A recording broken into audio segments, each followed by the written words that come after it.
Muito boa tarde a todas e a todos.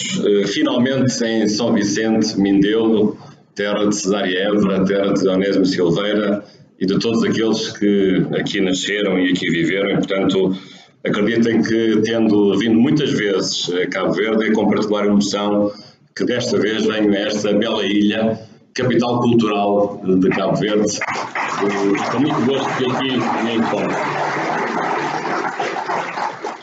Permitam-me saudar todas as autoridades aqui presentes, começando naturalmente pelo Sr. Presidente da Assembleia Nacional de Cabo Verde e agradecer-lhe este gentil convite para aqui estar. Também cumprimentar o Sr. Presidente da Câmara Municipal de São Vicente por este acolhimento.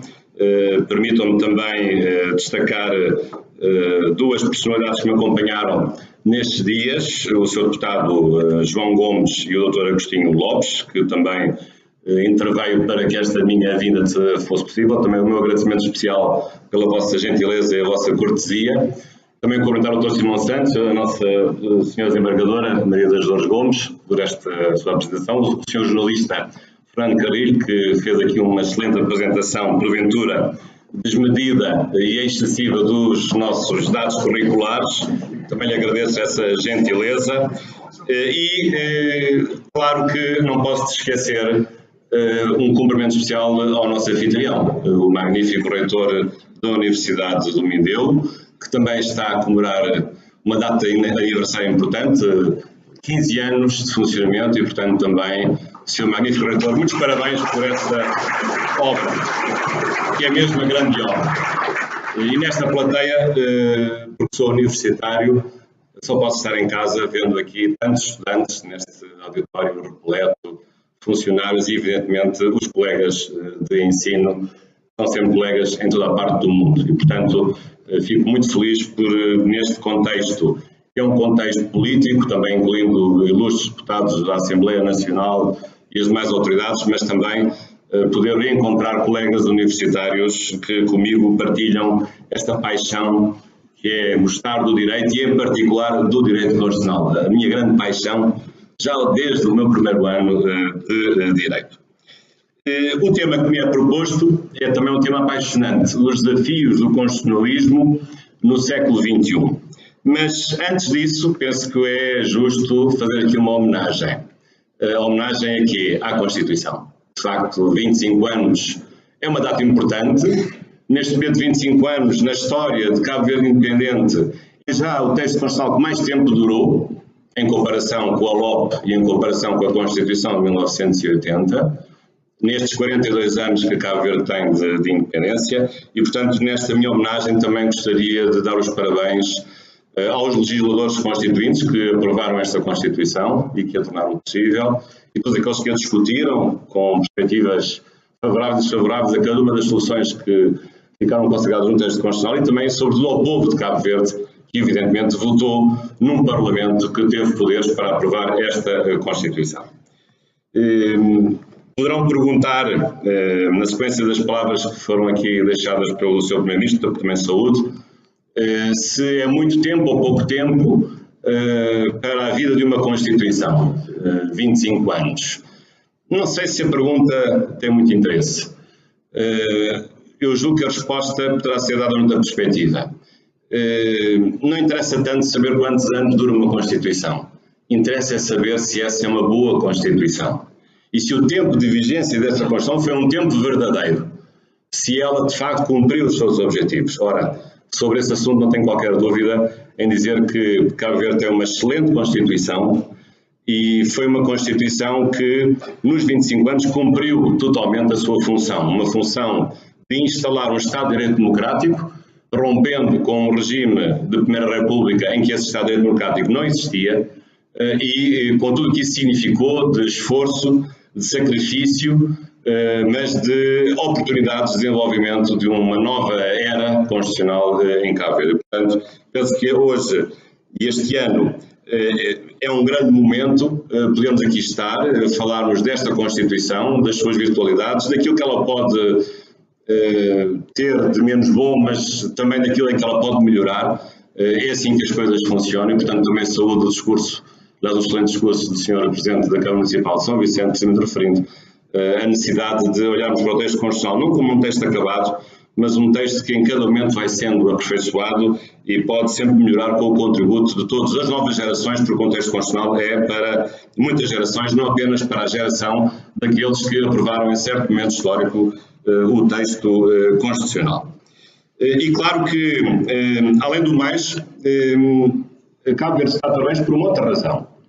É que tem, no contexto do constitucionalismo lusófono, a melhor Constituição dos países africanos de língua portuguesa. E digo isto sem qualquer menoscabo ou desconsideração para outros países, amigos e irmãos de Cabo Verde e também de Portugal. Mas gostaria aqui de frisar esse ponto, essa nota histórica que muitas vezes nós esquecemos. Sabem que depois da queda do Muro de Berlim, hoje também poderíamos estar a comemorar uma outra data, porventura não tão importante como os 25 anos da Constituição de Cabo Verde, que é a data da Revolução Bolchevique, 25 de outubro no calendário juliano e 7 de novembro no calendário gregoriano, portanto 100 anos da Revolução Bolchevique russa.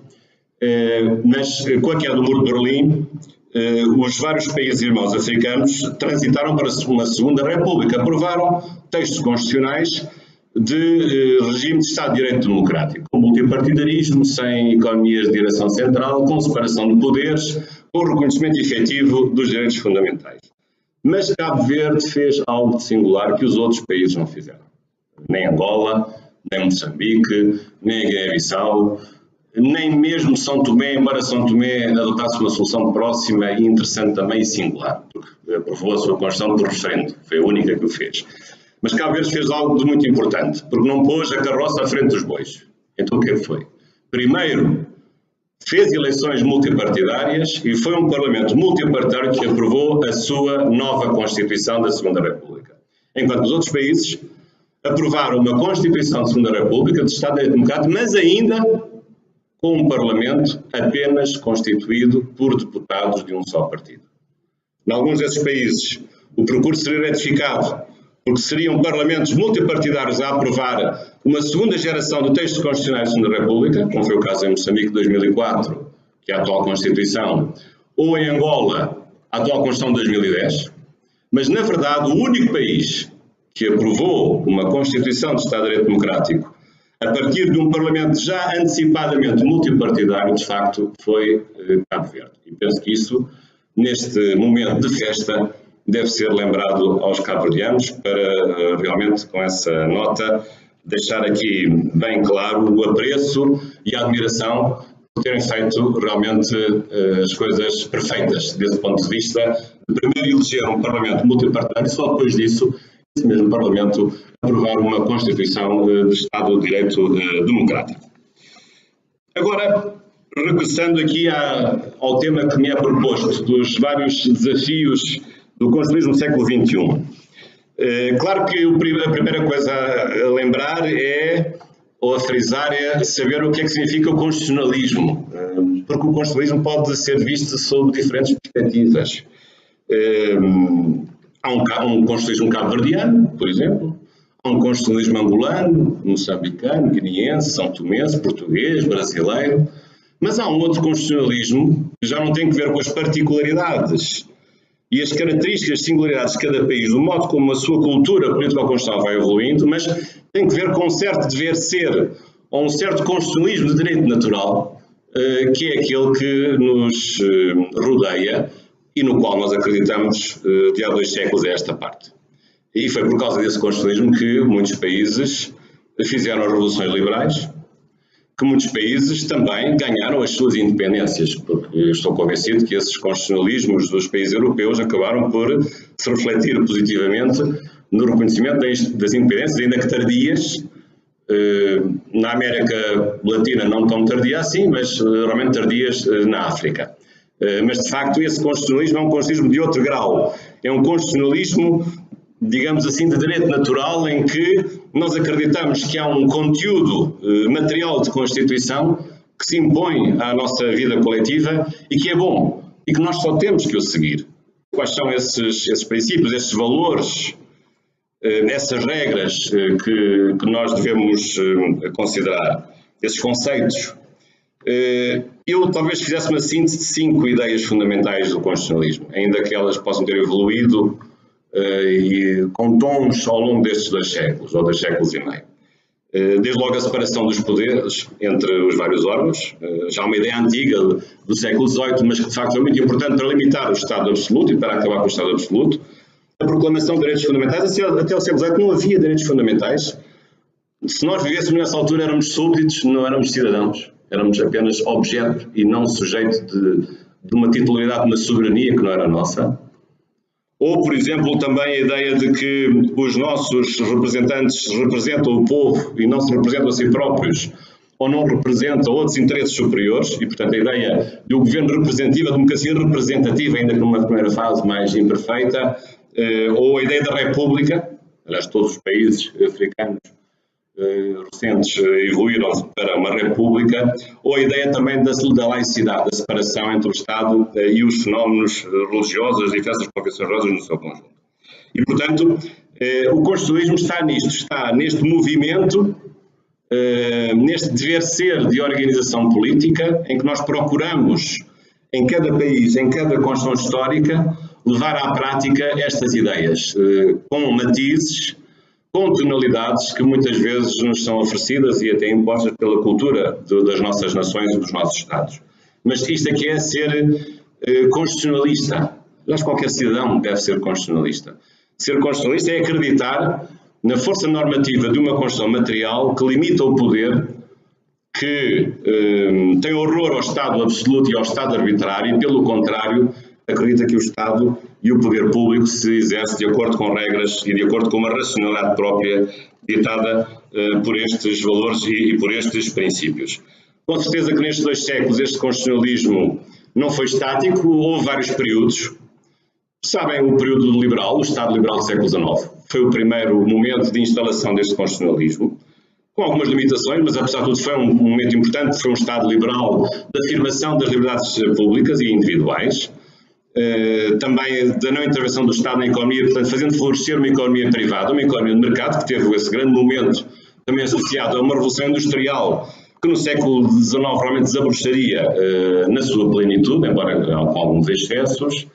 E depois o século XX, um Estado já social em que o Estado chegou à conclusão que era necessário intervir para corrigir as desigualdades, precisamente provocadas pelo excesso do capitalismo financeiro, em grande medida também suscitadas pela chamada questão social. Claro que nestes 2 séculos do constitucionalismo nós também vivemos, eu diria, períodos de não constitucionalismo, ou de constituições que traíram o espírito constitucionalista.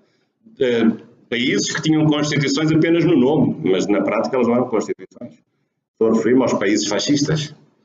Muitos tinham constituições, mas elas não domesticavam e não limitavam o poder. Elas estavam ao serviço de um poder despótico, de um poder ditatorial. Países fascistas e países comunistas. Precisamente, um deles comemoramos hoje os 100 anos da Revolução que lhe deu origem. E, portanto, isso foram períodos dramáticos, não recomendáveis na evolução da humanidade. Períodos de constituições fascistas e constituições comunistas que não deixaram a marca que deviam deixar de separação de poderes, de garantia de direitos fundamentais e de respeito pela dignidade da pessoa humana. Mas, na verdade, vivemos esses períodos. Ainda há países no mundo que vivem sob esses regimes opressores, que não são regimes de Estado de Direito Democrático, não são regimes constitucionais, ainda que muitas vezes se ufanem de proclamar em alta voz que têm uma Constituição. Têm a Constituição apenas no nome, podemos chamar outra coisa qualquer, mas, na verdade, na substância não têm nenhuma Constituição. E não posso esquecer do artigo 16 da Declaração dos Direitos do Homem e do Cidadão, que foi o primeiro texto revolucionário da Revolução Francesa, em 26 de agosto de 1789, em que se dizia claramente, nesse artigo 16, que qualquer país que não tivesse direitos fundamentais ou separação de poderes não tinha Constituição. E, de facto, aqui está o modelo perfeito e acabado de uma Constituição, o conteúdo mínimo de Constituição material, que é precisamente a separação dos poderes e o respeito pelos direitos fundamentais dos cidadãos. Bom, mas estamos no século XXI.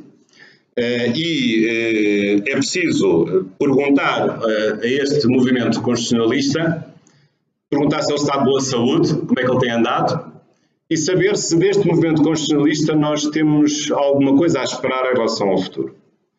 Porque, como imaginam, o século XXI é muito diferente do século XX, e o século XX foi muito diferente do século XIX. Ainda que possamos dizer que vivemos na idade contemporânea, no fundo é a idade constitucional, chegámos à idade constitucional. Mas aquilo que hoje se pede a uma Constituição é muito diferente daquilo que se pedia no século XIX e daquilo que se pede no século XX. E se considerarmos ainda por cima países africanos recentes, talvez não se peçam outras coisas que porventura os países europeus não pediram quando fizeram as suas Constituições.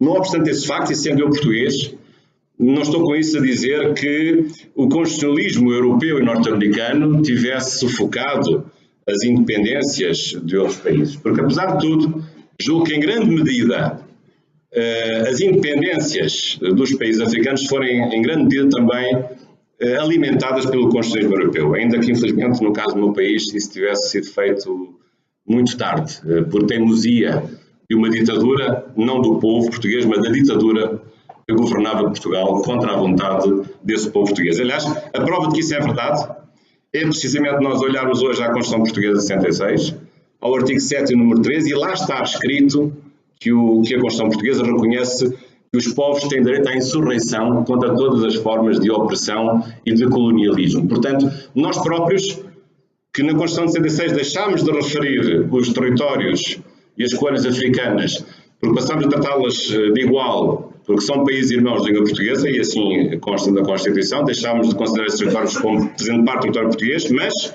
não deixámos de assinalar lá que, de facto, tendo dado o exemplo, ainda que a geração que me precedeu, eu era miúdo nessa altura, o tivesse feito tarde, mas foi o que pôde fazer, mas ficou o sinal na Constituição de que para o futuro a nossa missão histórica é garantir sempre que todos os povos, mais ou menos próximos de Portugal, tenham direito a essa autodeterminação e que possam também libertar-se de qualquer regime constitucional que os venha a oprimir. Aliás, como também podemos fazer em relação ao povo irmão de Timor-Leste. Bom, mas para o futuro, é isso que nos interessa. Quais são aqui os desafios que podemos encontrar e em relação aos quais nós temos de dar uma resposta? Eu alinhei aqui, porventura, 6 desafios. Espero não ser muito longo, mas vou tentar sintetizar. E o primeiro desafio é um desafio que se relaciona com o pluralismo jurídico. Quando eu estudei Direito, não foi assim há muito tempo, eu também não sou assim tão velho, foi há 30 anos, comecei a dar aulas há 30 anos. O tempo passa, um pouco mais do que a Constituição de Cabo Verde tem só 25. Ninguém falava em pluralismo. O que era o direito? O direito era a lei. E os juízes, obedientes, cegos, aliás, habitualmente a justiça até é designada, e aliás o meu pai até me ofereceu uma estatueta em que a justiça aparece com uma venda nos olhos e uma balança na mão.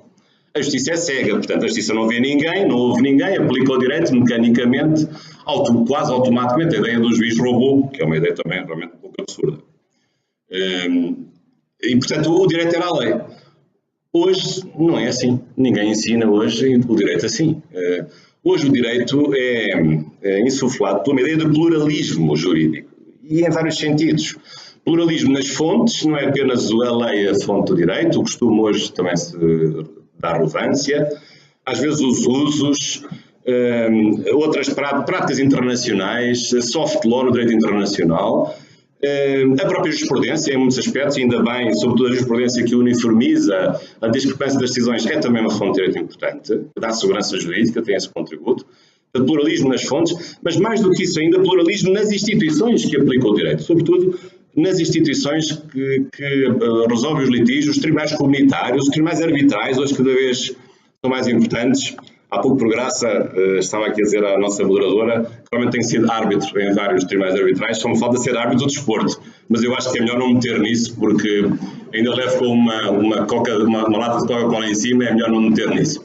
Mas, de facto, a arbitragem é também uma maneira alternativa de resolução dos litígios, fazendo retirar dos tribunais estaduais, sem pôr em causa a sua importância, a resolução de litígios através de outras modalidades, a própria mediação, a conciliação. Portanto, há uma pluralidade de instituições que vão nascendo para resolver os litígios. E, portanto, hoje, uma Constituição e o constitucionalismo têm que enfrentar, sobretudo para regular, para não ser desleixado nesse processo, estabelecer regras sobre o modo como esse pluralismo funciona. A lei não é a única fonte de direito, os tribunais estaduais não são os únicos tribunais que existem para resolver os litígios com autoridade e com a palavra final, mas deve, sobretudo, não desconsiderar essa realidade e estabelecer regras sobre esse jogo. Por exemplo, o estatuto dos árbitros.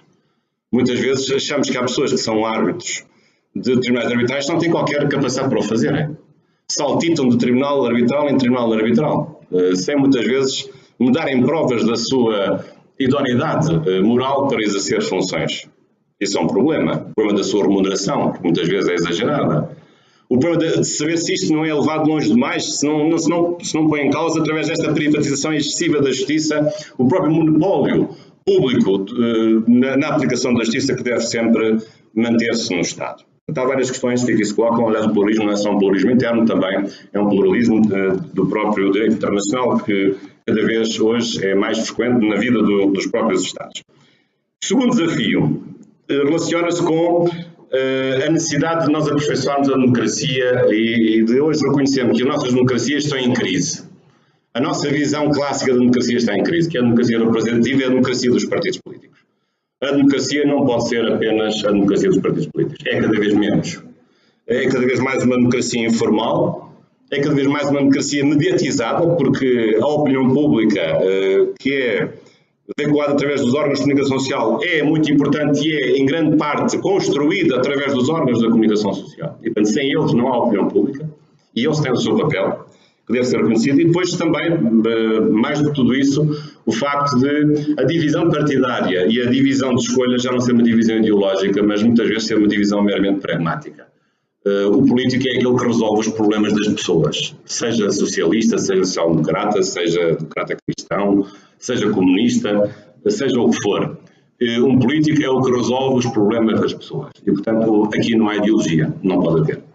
E, portanto, e tudo isto tem suscitado, de facto, um grande debate em muitos países, em Europa, sobre a necessidade de revalorizar outras formas de participação democrática, através das redes sociais, através do voto eletrónico, porque esses mecanismos estão à disposição das pessoas.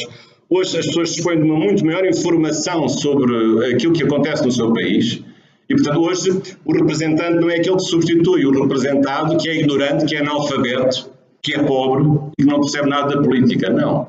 Hoje o cidadão sabe tanto de política como o seu representante e, portanto, o representante tem de ser muito mais qualificado e tem de corresponder a um desafio que é muito maior, que é um desafio de ter valor acrescentado em relação a um cidadão que é um cidadão ilustrado, alfabetizado, que conhece tudo o que se passa com a política, porque tem acesso a toda a informação, uma informação, aliás, de natureza global.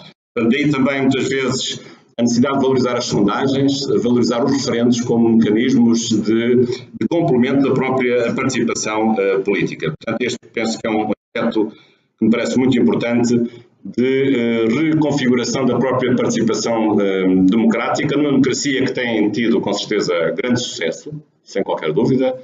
Poucos países já não são democráticos, felizmente, podemos contá-los pelos dedos da mão, mas as democracias instaladas precisam de continuar a crescer e a desenvolver-se e não são processos acabados. Terceiro desafio, que eu também gostaria aqui de referir, tem que ver com a crise do Estado Social. Também hoje verificamos que os bons tempos, os tempos áureos do Estado Social, sobretudo na Europa a seguir à Segunda Guerra Mundial, já lá vão. Tempos em que realmente o Estado assumiu um setor público gigantesco, em que o Estado assumiu a prestação de um conjunto de direitos sociais, mas com o tempo foi fácil verificar que esse Estado Social entrou em colapso. A burocracia aumentou de uma forma gigantesca, metade do dinheiro que o Estado Social tinha não chegava às pessoas, ficava pelas estruturas burocráticas, era comido pelo caminho, não chegava ao fim.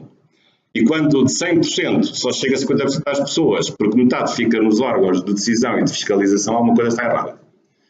E, portanto, hoje tem-se apostado num amadurecimento do Estado Social através de um Estado regulador, não do Estado já prestador, e, sobretudo, em não ter um complexo em relação à economia privada e haver, pelo contrário, uma complementaridade entre o setor público, o setor privado e o setor social. E, portanto, não achar que o Estado Social apenas está dentro de uma economia pública, mas com certeza que também pode estar dependente de uma economia privada e de uma economia social. Mas mais do que isso, os direitos sociais hoje e os direitos fundamentais em geral implicam novas perspectivas, sobretudo em matéria de princípio da igualdade. E não é apenas a questão do combate à pobreza ou o combate às assimetrias, sejam elas regionais ou de outra natureza, mas novas questões de desigualdade no que respeita à diversidade cultural, a minorias linguísticas, étnicas, religiosas, de orientação sexual. Todas essas questões são questões da ordem do dia, a proteção da mulher, que é fundamental. Então, são questões novas, em relação às quais, aliás, muitas instituições internacionais têm feito uma alusão muito específica. Ou, mais do que isso, até a proteção nas sociedades que vão envelhecendo dos conflitos intergeracionais. Porque os jovens acham sempre que, quando chegam, sabem mais do que os velhos já são inúteis, não servem para nada. Eu, como já estou a deixar de ser jovem, estou a chegar a velho, já estou preocupado com isto. Mas, de facto, há um tema hoje central, aliás, nos debates da Constituição, que é o problema da justiça intergeracional, que tem que ver com o prolongamento dos sistemas de segurança social, o envelhecimento da população, mais tempo que os cidadãos têm e, com toda a justiça, beneficiarem de pensões do Estado, e, portanto, uma diminuição da população, um envelhecimento da população e tudo o que isso tem implicado dificuldade de financiamento nesses sistemas de segurança social. Quarto desafio, e estou quase a acabar, relaciona-se com a globalização, que também já foi aqui referido pelo Sr. Primeiro-Ministro. A globalização é inevitável. Bem, como português posso dizer que os portugueses já há 550 anos começaram a globalização, passando também aqui por Cabo Verde. Não se sabe bem se foi António Danoli, ou se foi Cadamosto, ou se foi Diogo Afonso. Há pouco vi ali uma estátua de Diogo Afonso, vamos acreditar que foi Diogo Afonso. Normalmente Cabo Verde tem esta dúvida sobre quem terá sido o verdadeiro descobridor, sendo na altura as ilhas não habitadas. Mas na verdade realmente os portugueses têm esse mérito, não me leva mal, faz parte da nossa história, também que é a vossa história. Aliás, Cabo Verde tem a primeira diocese em África, como sabem, diocese da Igreja Católica. Mas hoje realmente a globalização tem uma outra dimensão e é inevitável. E é uma globalização política e económica.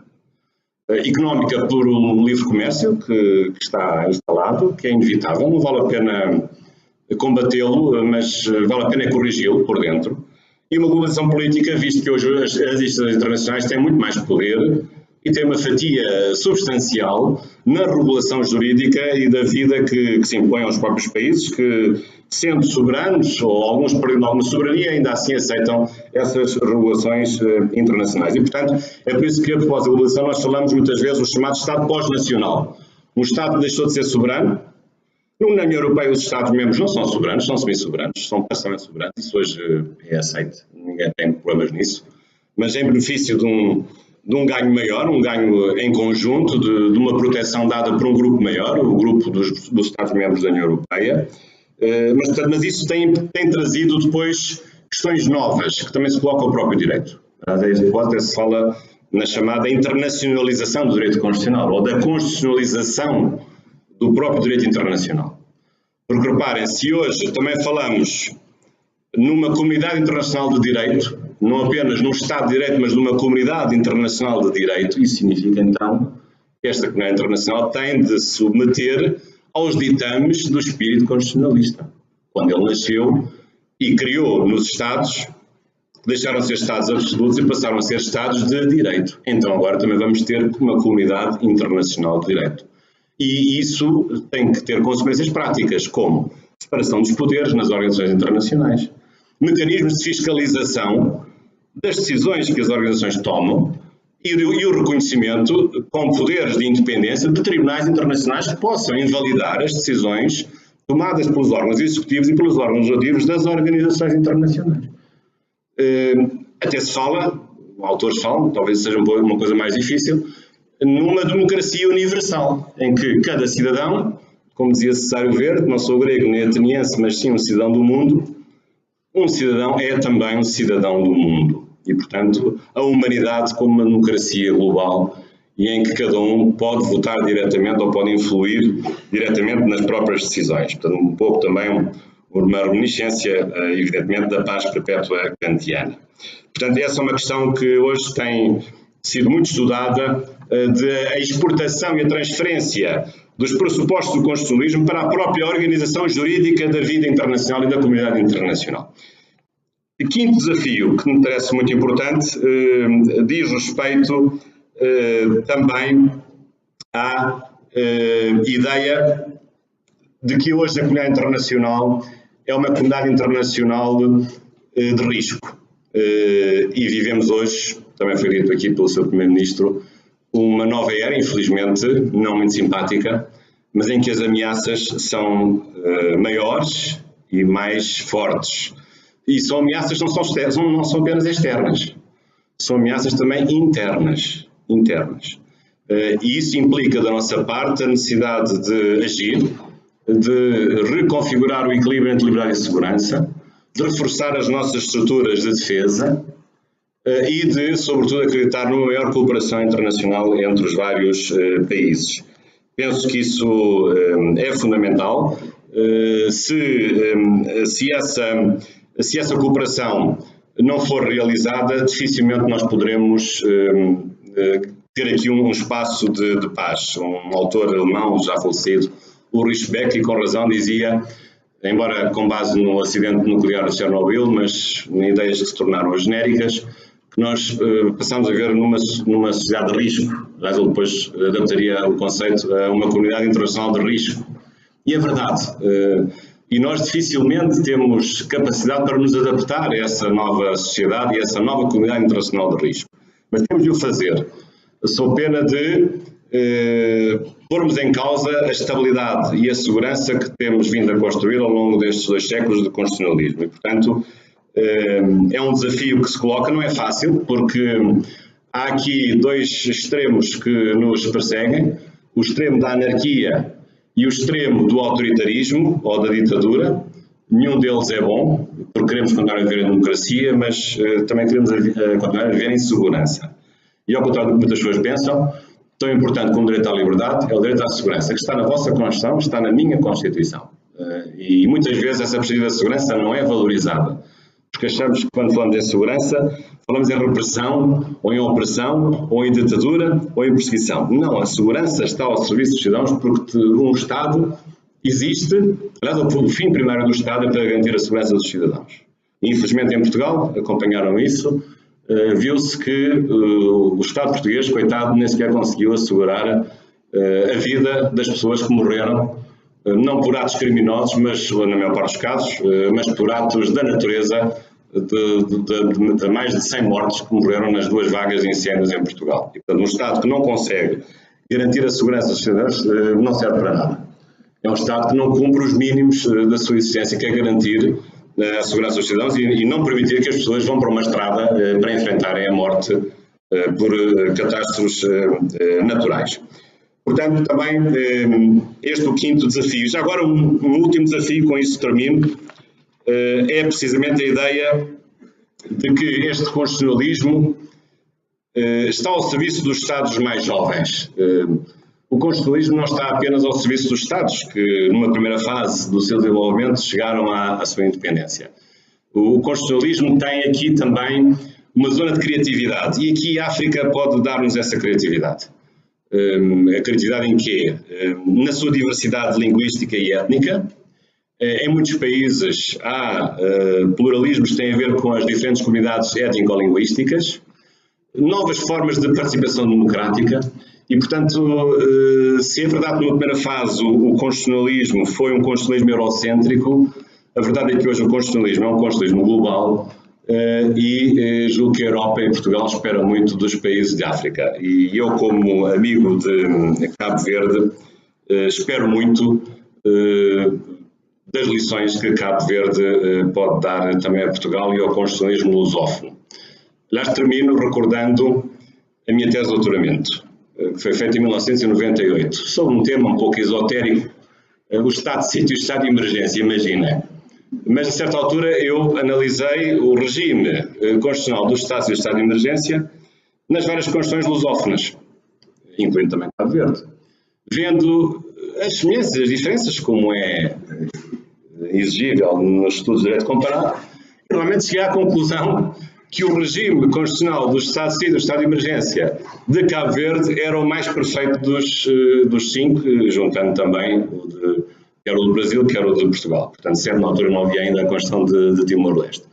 E realmente era do ponto de vista do cuidado, da densidade regulativa e até no lugar, porque, e muito bem, o vosso regime constitucional dos Estados e do Estado de Emergência não está num simples artigo 19, como é o caso da Constituição Portuguesa, mas está num lugar próprio, que é na parte da garantia da Constituição, porque o Estado e o Estado de Emergência é uma garantia extraordinária da Constituição, e é aí que ele deve estar, e no vosso caso está muito bem localizado. Portanto, tem sido um grande gosto aprender com a Constituição de Cabo Verde, e será um gosto ainda maior continuar a aprender. Muito obrigado pela vossa atenção.